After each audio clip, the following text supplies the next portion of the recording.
तोर जय हो गणेश।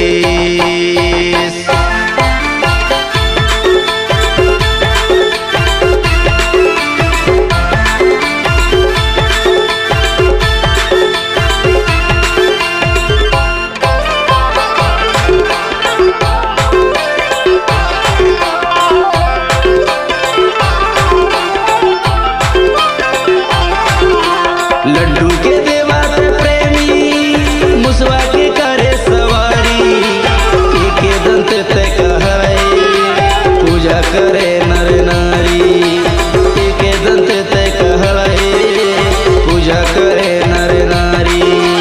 लड्डू के देवा ते प्रेमी मुसवा के करे सवारी, एक दंत ते कहै पूजा करे नर नारी, दंत ते कहै पूजा करे नर नारी। शिव के बेटा गणपति देवा, शिव के बेटा गणपति देवा, काटो हमर कलेश।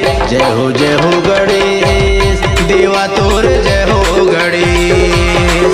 जय हो गणेश देवा तोर जय हो गणेश।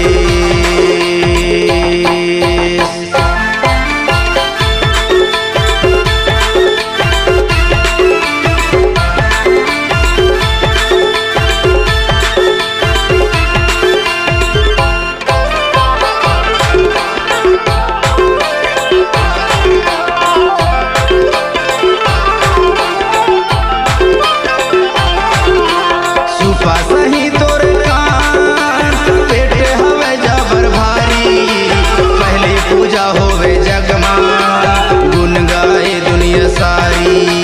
पहले पूजा होवे जगमा गुन गाए दुनिया सारी। सुपा सही तोर कान पेट हवे जबर भारी, पहले पूजा होवे जगमा गुन गाए दुनिया सारी। पहले पूजा होवे जगमा गुन गाए दुनिया सारी। शिव के बेटा गणपति देवा, शिव के बेटा गणपति देवा, काटो हमर कलेश। जय हो गणेश।